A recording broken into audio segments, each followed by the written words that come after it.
Hey, welcome. Today, we're diving into a 9-digit number that is an absolute game changer for millions of people. It's called the Individual Taxpayer Identification Number, or ITIN for short. We're going to break down what it is, how you can get one, and maybe most importantly, how it can open up some major financial doors for you here in the US. All right, so here's our game plan. First, we'll cover the basics. What exactly is an ITIN? Then, we'll walk you through how to apply. After that, we'll get into the good stuff, what you can actually do with it. We'll also cover some really important rules you need to know. And finally, we'll show you exactly where to find help if you need it. Okay, let's start at square one. Before we get into all the forms and the benefits, we need to get crystal clear on what an ITN actually is. And just as important, what it is not. So, this question right here, this is pretty much the entire reason the ITIN exists. See, back in 1996, the IRS created this system specifically for people who have to file U.S. taxes but aren't eligible to get a Social Security number. At its core, an ITIN is simply a 9-digit number that the IRS gives out for one main purpose: to let people file their federal taxes. That's it. It's all about making sure that anyone who needs to comply with U.S. tax law has a way to do it.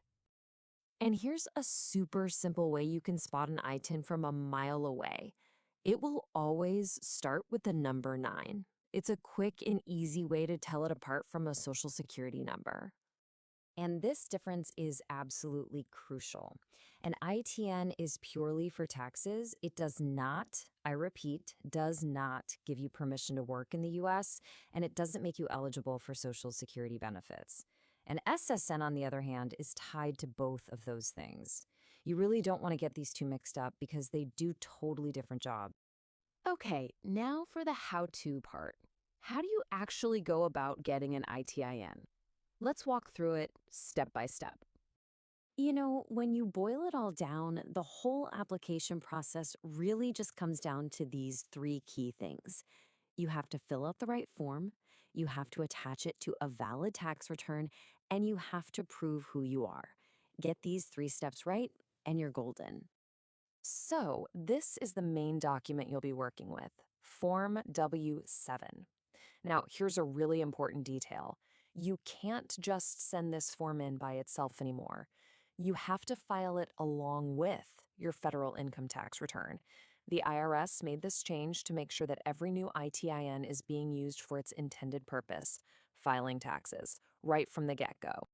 Okay, pay close attention here because this part is vital. You have to prove your identity and your foreign status. A foreign passport is the gold standard. It's the only document that proves both things all by itself. If you use any of the other options, like a national ID card or a birth certificate, you'll need at least two documents. And remember, we're not talking about a quick photocopy here. You have to submit the original documents or certified copies you get directly from the agency that issued them. So, you did it. You navigated the whole process, and now you have your ITIN. But what happens next? Well, this is where it gets really interesting, because an I-10 can open doors that go way beyond just tax time. Seriously, this is where the magic happens. Think of your ITN as a key that can unlock access to the US financial system and help you build a solid financial life here. Your I-10 is your ticket into the formal financial world. Of course, you can file your taxes with it, but you can also walk into many banks and use it to open a checking or savings account. You can use it to apply for credit cards or even get a car loan. And every single one of those steps helps you build a U.S. financial history, which is absolutely fundamental for your long-term goals. And this quote from an ITIN user named Ernesto, I mean, this really gets to the heart of it, right? For so many people, it's about more than just following the rules. It's about showing that you're contributing and creating a positive record that could, hopefully, help you down the line. All right, let's switch gears and talk about some really crucial details. There are a few rules that come with having an ITIN, and for a lot of people, some very understandable concerns that we definitely need to talk about.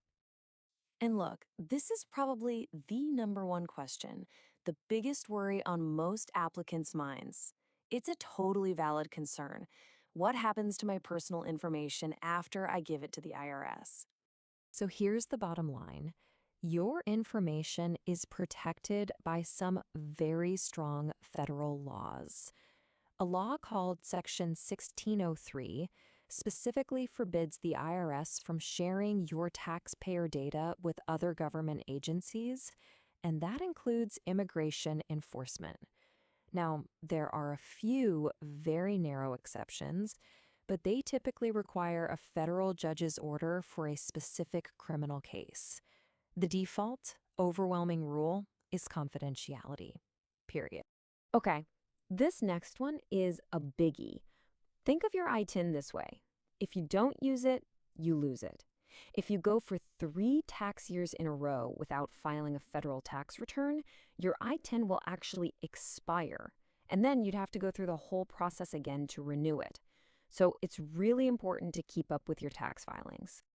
I know this whole process can feel a little intimidating, but the good news is you absolutely do not have to figure it all out on your own. Let's talk about the resources that are out there to help you.